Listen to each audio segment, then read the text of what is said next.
believe in anything I say. No, don't go believing me. No, don't listen to me. Don't take any notice. Don't listen to anything that I say. Thank you. Can I have the attention of the class for 1 second?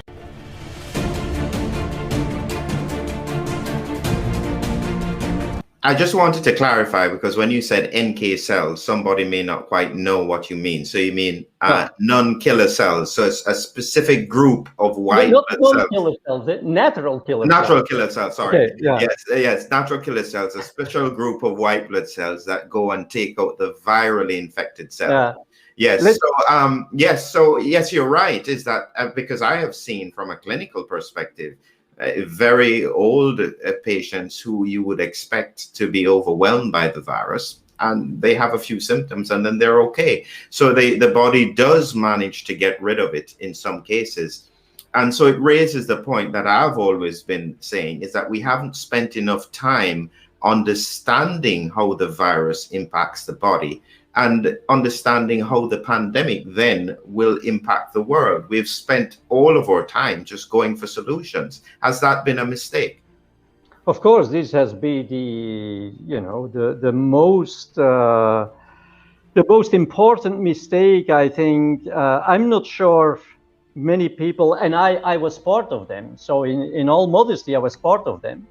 Not sure whether many people understand how a natural pandemic develops and why we have this first wave, we have this second wave, and we have this third wave. And I mean, these waves of disease and mortality and morbidity, they shift from one population to another. So I'm saying, for example, the second wave, this was typically also the case with influenza, World War I, when basically more soldiers, young people, died in the trenches of influenza than from injuries or whatever. So first the elderly, I mean, weak immune system, etc.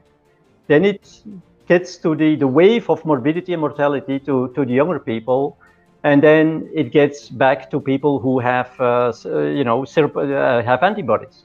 So we have to understand this first. How does this come? Why all of a sudden does this wave of morbidity and mortality shift, for example? Why are the three waves? How do we explain this?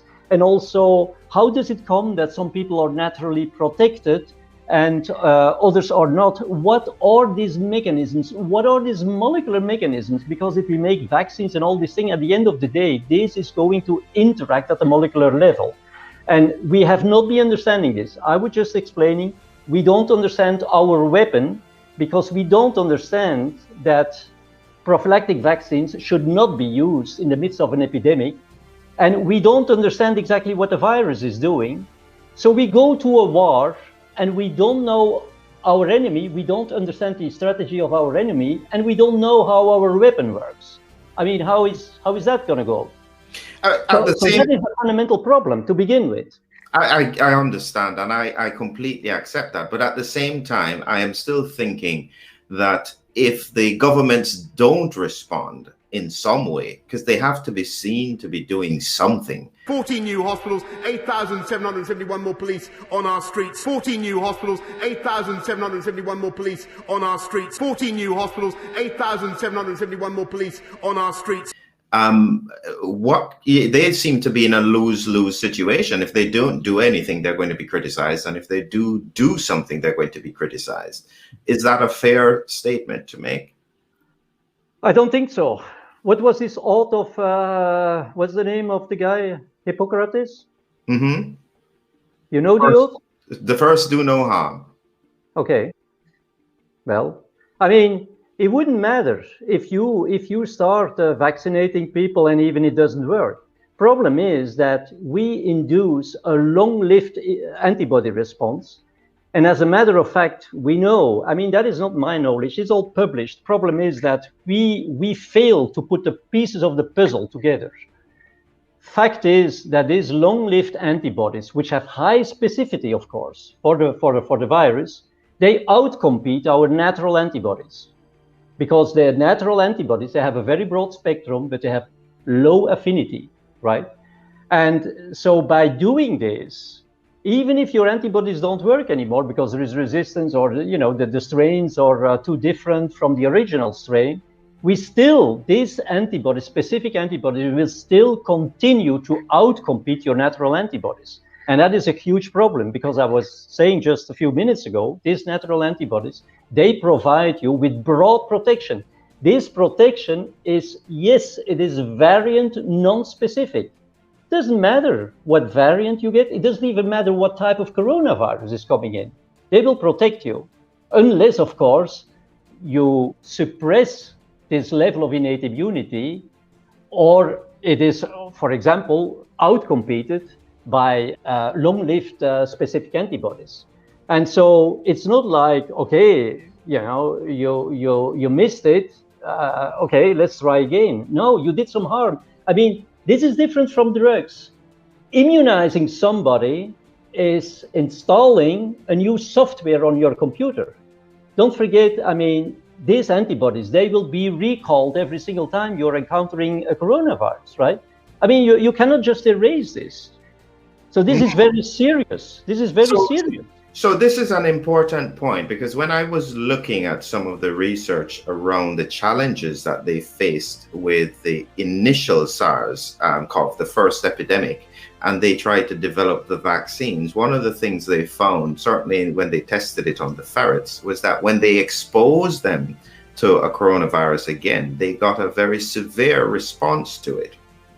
Is this what you're saying, that we are putting ourselves in a position where we can then have much more severe disease, even to viruses that should normally be quite benign?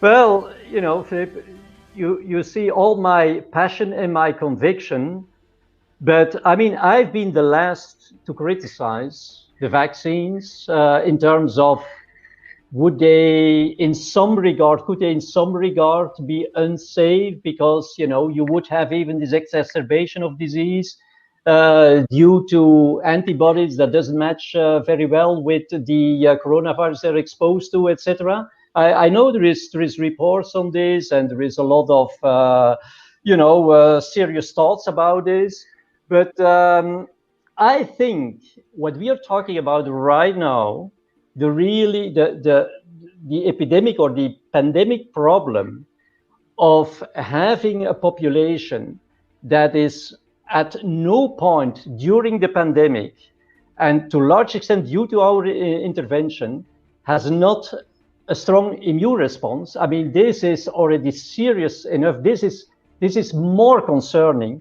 than one or the other adverse event that could maybe elicited. I'm not downplaying it, but that could maybe be elicited because people have antibodies that do no longer match very well with the strain they were, or with the strain they are exposed to, and therefore, they build a complex. They don't neutralize the virus. They build a complex, and this complex could maybe even enhance viral entry into susceptible cells, and hence lead to exacerbation of disease.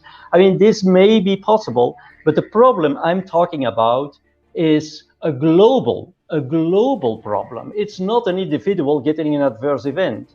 It's a global problem of, making this virus increasingly infectious, because we leave it all the time a chance, an opportunity to escape the immune system, and to drive this, to whip this up, up to a level where the virus is so infectious that we can even no longer control it. Because, I mean, these highly infectious strains, some people think, oh, the virus is going to calm down and it will insert a number of mutations, just to be gentle and kind with us. That's not going to happen.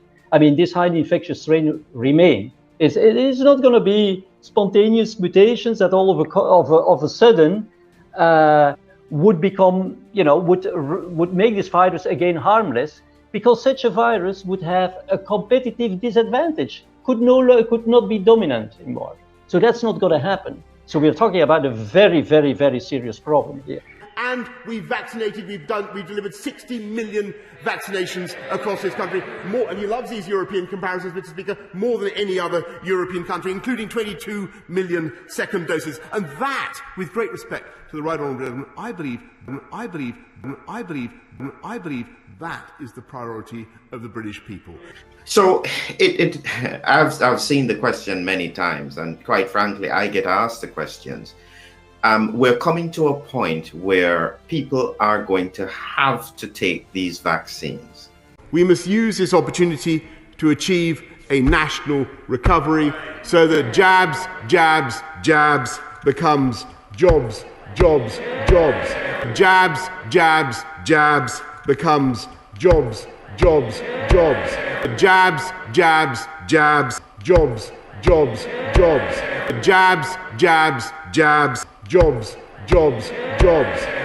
That looks as though it's the reality, either in the context of work or in the context of travel.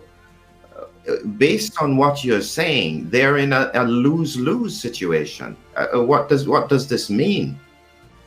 Well, what does this mean is very clear. It's very clear what this is going to mean.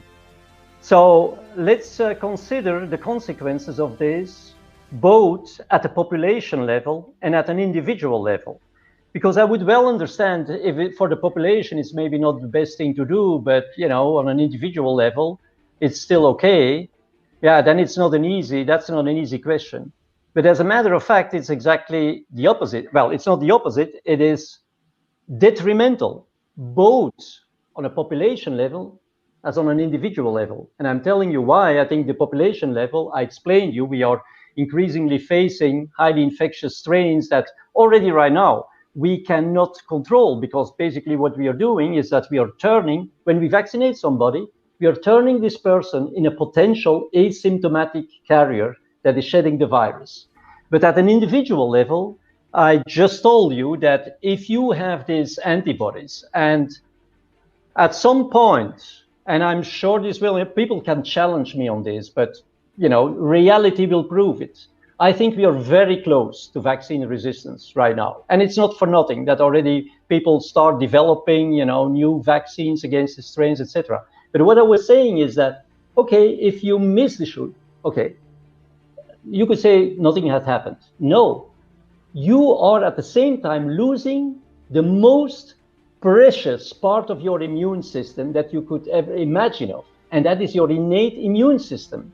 Because the innate antibodies, the natural antibodies, the secretory IgMs, will be outcompeted by these antigen-specific antibodies for binding to the virus. And that will be long-lived. That is a long-lived suppression, and you lose every protection against any viral variant or coronavirus variant, etc. So this means that you are left just with no single immune response. With it's none. Your immunity has become nihil. It's all done. The antibodies don't work anymore, and your innate immunity has been completely bypassed. And this while highly infectious strains are circulating. So I mean, if that isn't clear enough, I really don't get it. And people, please do read my what I posted, because it's science. It's pure science. And as everybody knows, I'm a highly passionate vaccine guy, right? And I have no criticism on the vaccines. But please use the right vaccine at the right place, and don't use it in the heat of a pandemic on millions of people. We are going to pay a huge price for this. And I'm becoming emotional because I'm thinking of my children, of the younger generation. I mean, it's just impossible what we are doing. We don't understand the pandemic. We have been turning it in an artificial pandemic. Who can explain where all of a sudden all this highly infectious strain come from?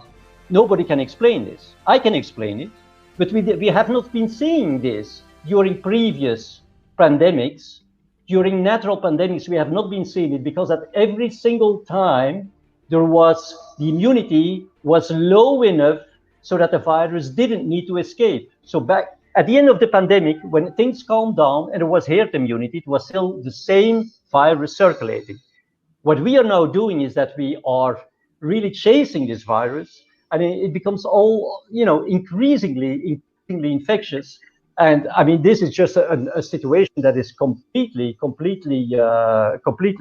out of control. So it's also, we are now getting plenty of asymptomatic shedders, people who shed the virus, because if they are vaccinated or they have even antibodies from previous disease, they can no longer control these highly infectious variants. So how does that come? Does anybody still understand the curves? I see all these top scientists looking at these curves, at these waves, like somebody else is looking at the currency rates at the stock market. All they can say is, oh, it goes up, it's stabilizing, it may go down, it may go up, etc. I mean, that is not science. They don't have any clue. They don't even know whether the curve is going to go up exponentially or whether it's going to go down or whatever. They're completely lost, and that is extremely scary. That has been the point where I said, okay, guy, you have to analyze, you have to, but these people are not listening. That is the problem. Well, let me ask you whether there's also pressure on the leader of the opposition, Peter, because it does seem extraordinary how excoriating the former advisor was to the PM.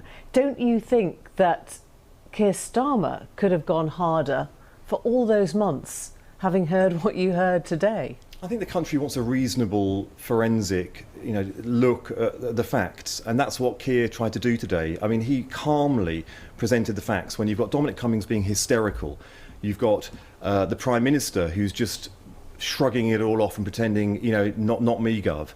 And I think what the country really wants is a leader of the opposition who is just calmly putting the facts to. Now, listen. You've heard what David Gauke says. The public's moved on and they're just concentrating on the vaccines. You've heard what David Gauke says. The public's moved on and they're just concentrating on the vaccines. You've heard what David Gauke says. The public's moved on and they're just concentrating on the vaccines. That's what we heard in. Well, in actually, look. Today we have had the most senior advisory number 10 accusing the Health Secretary and the Prime Minister of lying.